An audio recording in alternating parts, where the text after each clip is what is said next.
Selamat pagi, apa kabar pemirsa TVR Parlemen dimanapun Anda berada. Berjumpa lagi dalam program TVR 09 bersama saya Alfat Rizky dan rekan saya. Dan tentunya saya Elisa Purba. Pemirsa, dalam 30 menit ke depan kami akan sajikan kepada Anda sejumlah berita nasional. Khususnya dari sudut pandang DPR RI sebagai referensi Anda dalam memahami dinamika politik, hukum, ekonomi, sosial, dan budaya di Indonesia. Dan pemirsa TVR Parlemen, inilah TVR 09 selengkapnya.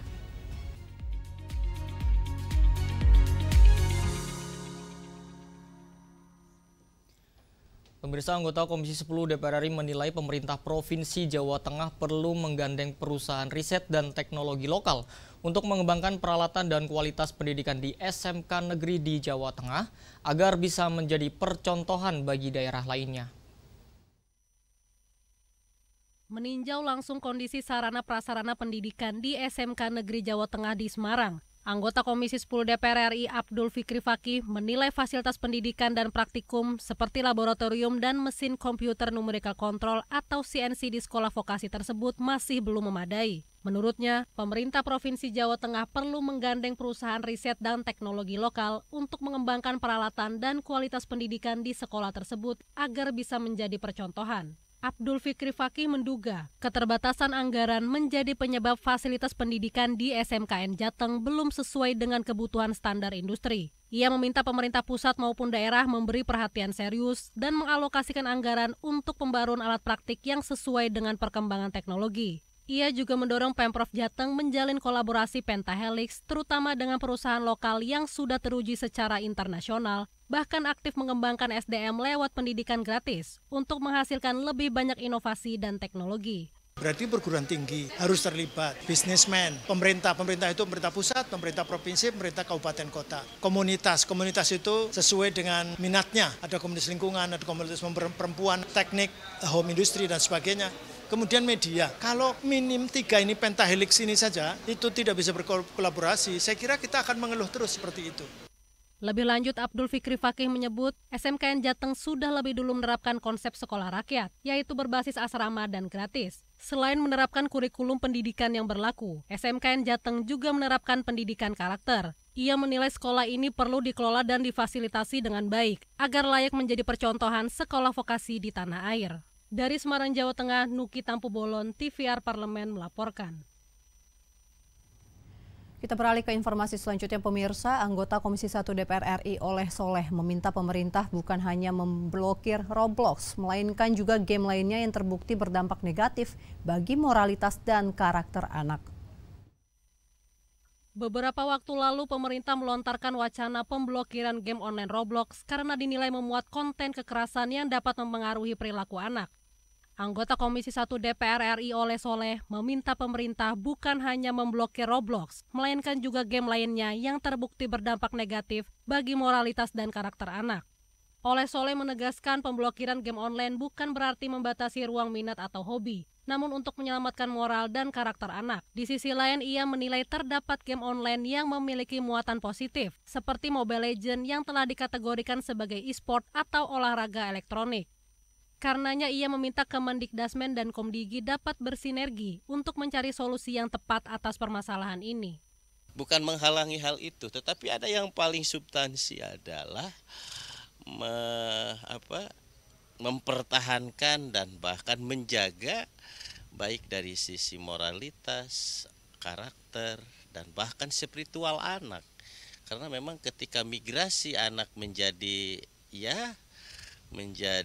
kaum rebahan, menjadi lemas, kemudian otaknya juga menjadi rendah, kemudian sifatnya emosional dan selalu menyelesaikan dengan instan, ini juga menjadi sebuah bahaya. Lebih lanjut, Oleh Soleh menyebut, di era modern dan digitalisasi saat ini, paparan terhadap internet dan media digital terhadap anak-anak tak bisa dihindari, bahkan telah menjadi alat penunjang kehidupan sehari-hari. Namun perlindungan anak di ruang digital harus menjadi tanggung jawab bersama antara pemerintah, orang tua, penyedia platform, dan masyarakat. Dari Padang, Sumatera Barat, Rangga Wijaya, TVR Parlemen melaporkan. Pemirsa, beberapa waktu lalu Polda dan Forkopimda Sumatera Utara membongkar tempat hiburan malam Marco Polo dan New Blue Star yang terletak di Kabupaten Deli Serdang dan Langkat, Sumatera Utara karena diduga menjadi sarang peredaran narkoba. Dan informasi selengkapnya kami hadirkan usai jeda, tetaplah di TVR 09.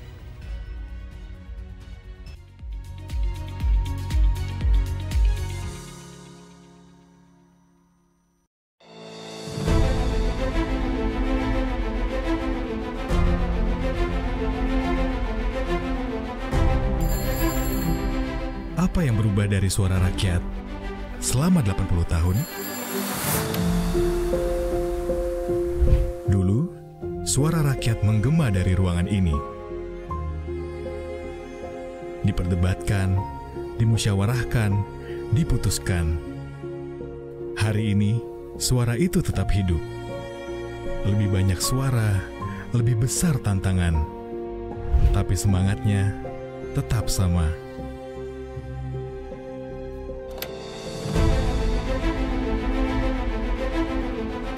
Disinilah mereka berbicara, menyuarakan suara setiap lapisan masyarakat.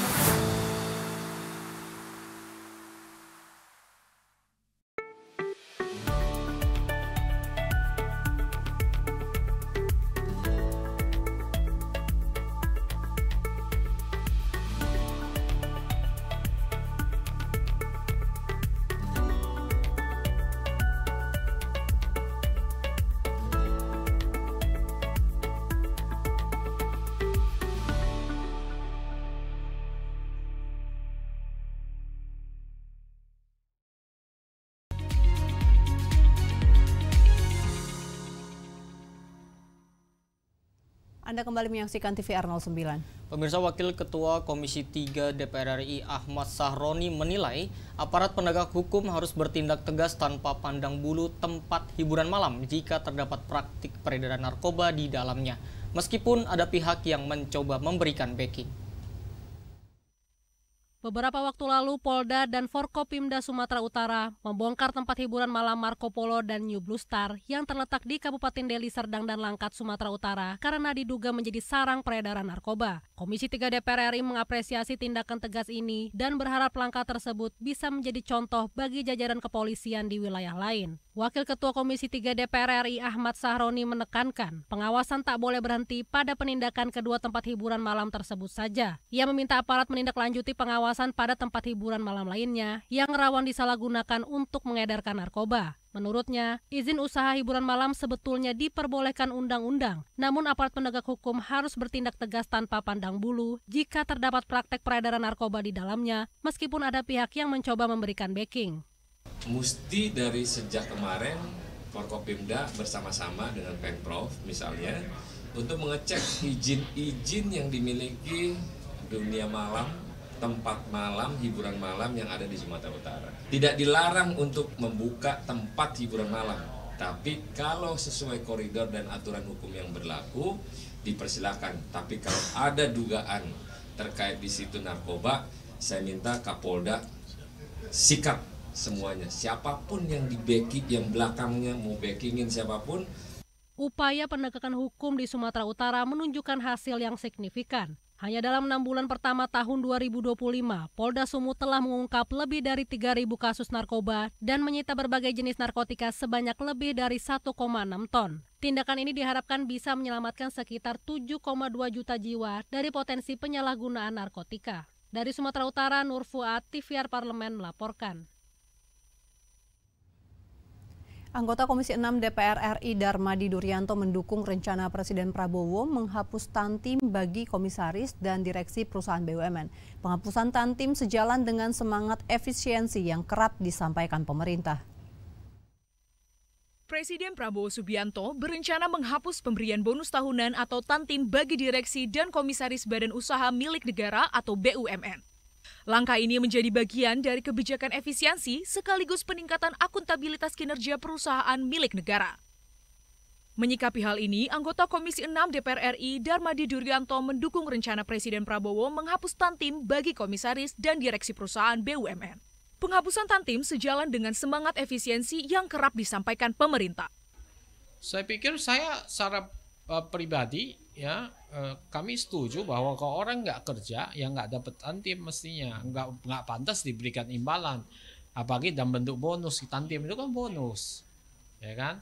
Kalau udah dapat gaji dapat bonus lagi tapi kerjanya nggak ada atau minim, ya tentu yang jangan dikasih. Buat apa? Nggak efisien dong, tidak efisien dong kan, ya kan? Kan kita Pak Prabowo mengatakan efisiensi, tapi sementara di sini tidak efisien. Nah, itu melukai hati rakyat juga kan. Jadi kita setuju bahwa tantiem daripada komisaris itu dihapuskan. Kenapa enggak gitu kan? Dan saya setuju dengan Pak Presiden begitu. Ya kan? Kalau direksi kan mereka bekerja, ya mungkin caranya supaya efisien ada yang terlalu besar diturunkan dan sebagainya begitu. Sementara itu, Dewan Komisaris BUMN beserta anak usahanya kini tidak lagi diizinkan menerima tantim dan berbagai bentuk insentif lainnya. Diketahui, aturan tersebut tertuang dalam Surat Edaran Badan Pengelola Investasi Daya Anagata Nusantara atau BP Danantara tanggal 30 Juli 2025. Bondan Imana, TVR Parlemen melaporkan. Pemirsa, anggota Komisi 8 DPR RI Atalia Prataya mengatakan pentingnya menjunjung tinggi hak-hak anak dan nilai kemanusiaan dalam pelaksanaan program sekolah rakyat. Menurutnya pendekatan pendidikan yang diberikan harus memanusiakan anak dan memberikan kenyamanan serta perlakuan yang adil bagi seluruh peserta didik. Sekolah rakyat yang diinisiasi Presiden Prabowo bertujuan menyediakan akses pendidikan gratis dan berkualitas bagi anak-anak dari keluarga miskin dan miskin ekstrim. Namun Komisi 8 DPR RI menilai stigma sekolah untuk orang miskin harus dihindari, agar hak para siswa terpenuhi dengan mendapatkan perlakuan yang adil dan setara tanpa memandang latar belakang.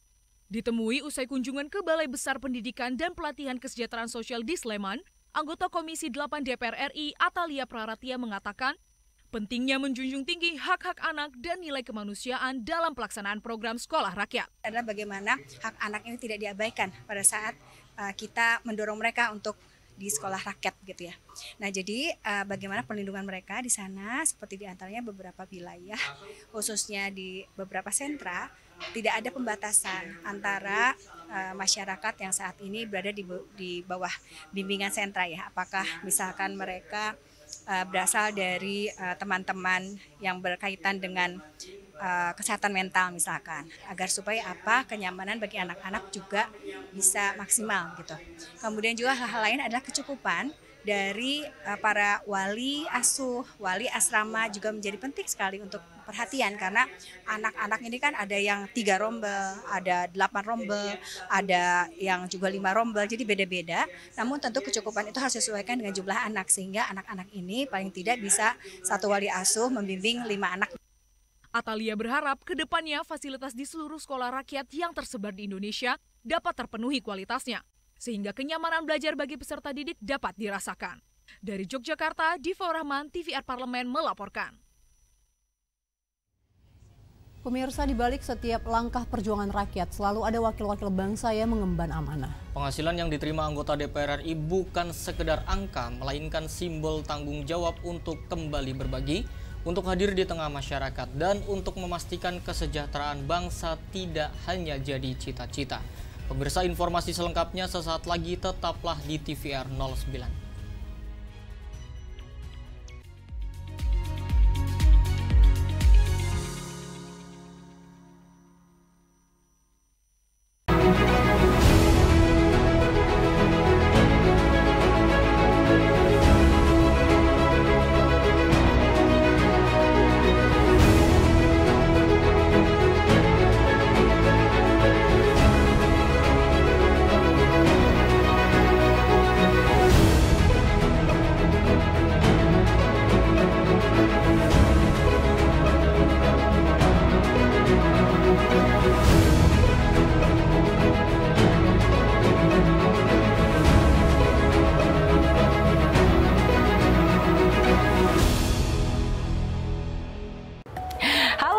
Pemirsa TVR Parlemen, apa kabarnya Anda? Untuk memperingati hari ulang tahun DPR RI yang ke-80, TVR Parlemen mengadakan spesial talk show bertajuk DPR RI Dulu dan Kini.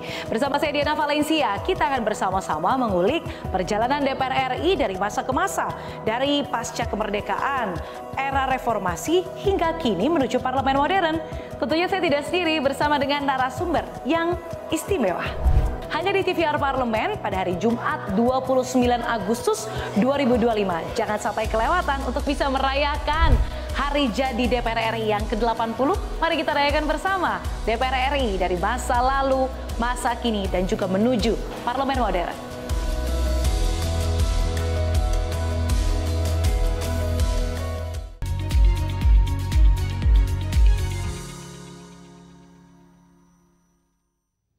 Kembali pemirsa di TVR 09. Pemirsa, penghasilan yang diterima anggota Dewan merupakan wujud kepercayaan rakyat yang harus dijalankan dengan rasa tanggung jawab, integritas, dan juga kepedulian yang tinggi. DPR RI bekerja, berjuang, dan memberikan kembali kepada rakyat guna mewujudkan Indonesia yang lebih adil, sejahtera, dan juga berdaulat. Mari kita simak bersama liputan mendalam yang telah dikemas oleh tim redaksi TVR Parlemen dalam segmen Lensa Parlemen berikut ini.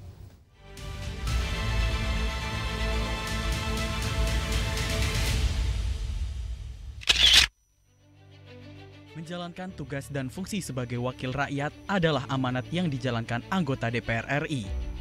Hadir di tengah masyarakat sebagai solusi dan pejuang aspirasi yang membawa perubahan kehidupan masyarakat di berbagai aspek dan bidang.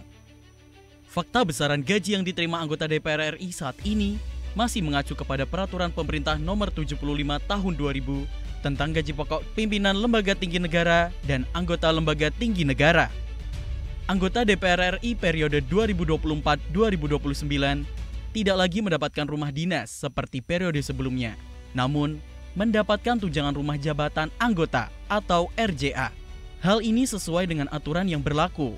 Setiap penghasilan yang diterima DPR RI, baik gaji maupun tunjangan, digunakan untuk melaksanakan tugas dan fungsi kedewanan, serta membantu masyarakat luas. Wakil Ketua Komisi 3 DPR RI Ahmad Syahroni menegaskan pemberian tunjangan lebih efektif dan efisien daripada mendapat fasilitas rumah dinas. Kita orang adalah perwakilan yang dinamai adalah pejabat publik yang juga digaji oleh masyarakat. Uangnya pasti kembali ke masyarakat. Jadi tangan kanan memberi, tangan kiri ya diupetin lah. Itu istilah. Tapi lagi-lagi teman-teman anggota DPR, 580 anggota DPR ini adalah punya empati, keberpihakan kepada masyarakat dengan caranya masing-masing.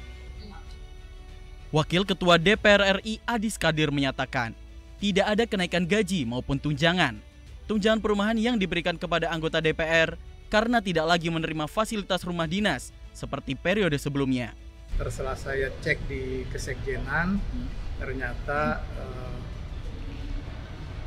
tidak ada kenaikan, baik itu gaji maupun tunjangan. Seperti saya sampaikan, tunjangan beras itu tidak ada kenaikan sejak tahun 2010, itu sebesar 200.000 kurang lebih per bulan. Jadi saya sampaikan tidak ada kenaikan gaji, yang ada memang hanya tunjangan perumahan yang sudah dianggarkan sejak tahun lalu, itu karena rumah dialihfungsikan oleh Sekretariat Negara, jadi anggota yang baru tidak mendapat lagi rumah dinas dan diberikan tunjangan perumahan.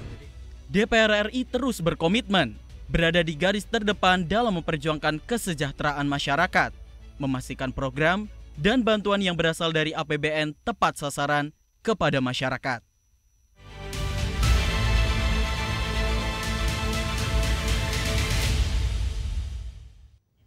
Ya, Elisa dan juga pemirsa, DPR RI ini ternyata sudah ada sejak zaman Belanda, yakni pada tahun 1918 dengan nama Volksraad.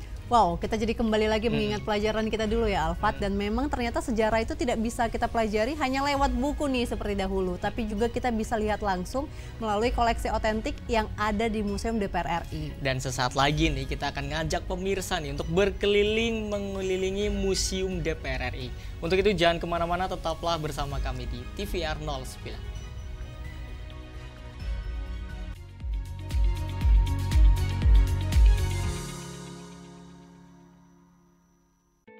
Selamat datang di Biro Pemberitaan Parlemen. Anda memasuki kawasan zona integritas menuju wilayah bebas dari korupsi atau WBK dan wilayah birokrasi bersih dan melayani atau WBBM. Biro Pemberitaan Parlemen berkomitmen penuh untuk mewujudkan wilayah bebas korupsi dan wilayah birokrasi bersih dan melayani. Komitmen kami, pejabat dan jajaran memiliki komitmen tinggi untuk mewujudkan WBK dan WBBM melalui reformasi birokrasi, khususnya dalam hal pencegahan korupsi dan peningkatan kualitas pelayanan publik. Kedua, bebas dari korupsi dengan terwujudnya wilayah bebas korupsi atau WBK, yang artinya bebas dari KKN, gratifikasi dan dari segala bentuk pungutan liar atau pungli. Terakhir, pelayanan prima dengan terwujudnya wilayah birokrasi bersih melayani, yaitu dengan meningkatnya kualitas pelayanan publik dan tercapainya kepuasan masyarakat terhadap pelayanan.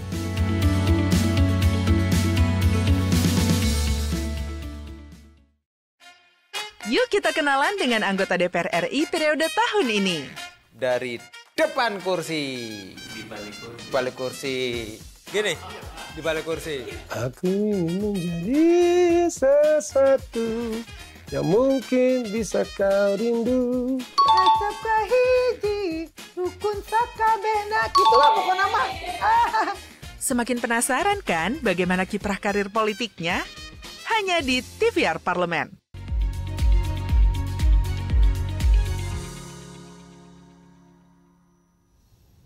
Ya, kembali pemirsa di TVR 09. Pemirsa, tadi kita sudah berbahas sedikit mengenai Museum DPR RI yang ternyata ini sudah berusia hampir 30 tahun, Alpat. Dia sudah dibangun sejak 14 Januari 1996 dan hingga saat ini Museum DPR RI terus berkembang dan juga berbenah. Dan kini Museum DPR RI ini hadir dengan wajah baru dan tentunya lebih modern, interaktif dan siap memberikan pengalaman terbaik bagi pemirsa nih yang ingin berkunjung. Nah, tentu tanpa berlama-lama lagi pemirsa, langsung saja kita simak informasi seputar wajah baru Museum DPR RI pada segmen Intips, informasi dan tips untuk Anda.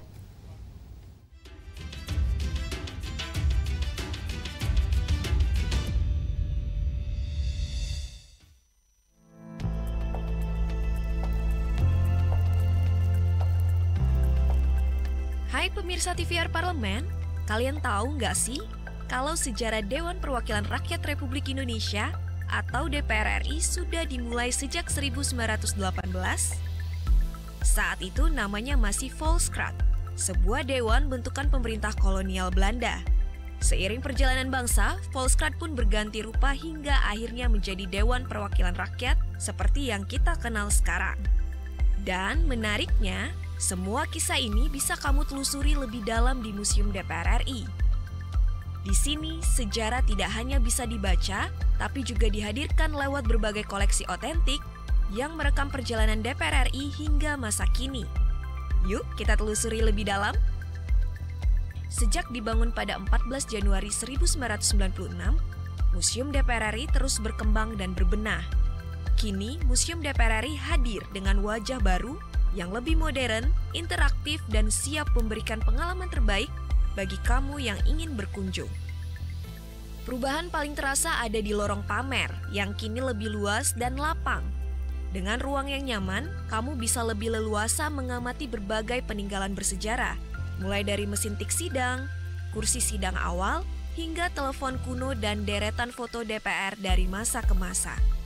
Menariknya, pengalaman di museum ini tidak sekedar melihat, tetapi kamu juga bisa menonton video dokumenter dan mendengar audio rekaman bersejarah yang membuat cerita masa lalu terasa lebih hidup. Di sepanjang lorong terdapat pula berbagai instalasi interaktif, mulai dari kotak pemilu asli yang bisa kamu gunakan, hingga simulasi voting ala anggota dewan. Tidak ingin ketinggalan zaman, wajah baru Museum DPR RI juga menghadirkan berbagai spot kreatif yang pastinya bakal menarik generasi muda. Ada photobooth tematik untuk mengabadikan momen kunjungan kamu, di mana kamu bisa cosplay jadi calon ketua DPR RI masa depan. Ada pula dinding khusus tempat kamu dan teman-teman bisa menempelkan sticky notes, berisi kesan ataupun pesan kalian untuk DPR RI. Perpaduan elemen sejarah dan ekspresi personal inilah yang menjadikan Museum DPR RI bukan sekedar tempat melihat, tetapi juga ruang untuk kamu mulai berpartisipasi. Tak ketinggalan, kamu juga akan menemukan ruang kontemporer yang seakan-akan membawa kita pindah waktu dan benar-benar merasakan suasana sejarahnya langsung. Di dalamnya ada berbagai area menarik yang bisa kamu jelajahi.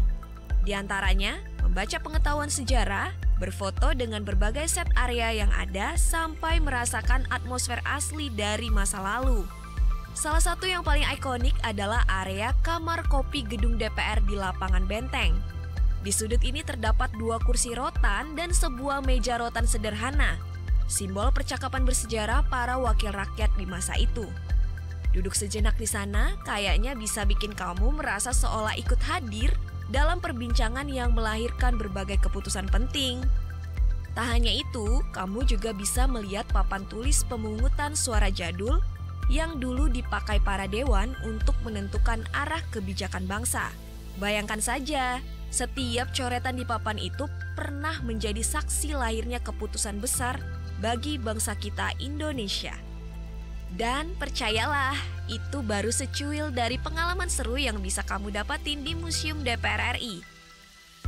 Wajah baru ini bukan hanya tentang tampilan, melainkan juga tentang sejarah bangsa yang hidup kembali untuk kita kenang dan nikmati. Jadi gimana? Sudah siap untuk meninggalkan jejakmu di Museum DPR RI? Sampai jumpa di Intips berikutnya. Bye-bye!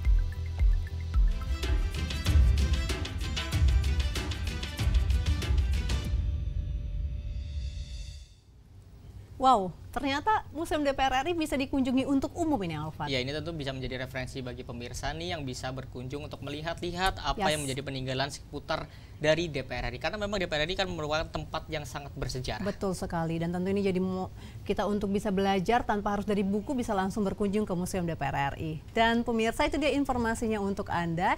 Dan tentunya mengenai program dan juga agenda DPR RI lainnya pada hari ini dapat Anda akses pemirsa melalui channel YouTube kami di TVR Parlemen atau melalui website kami di tvrparlemen.dpr.go.id. Dan pemirsa TVR Parlemen, demikian TVR 09 edisi pagi ini. Kami segenap kru TVR Parlemen yang bertugas mengucapkan terima kasih telah menyaksikan TVR 09 pagi ini. Saya Alfat Rizky dan rekan saya. Dan tentunya saya Elisa Purba, sampai bertemu di TVR 09 selanjutnya. TVR Parlemen, referensi Indonesia.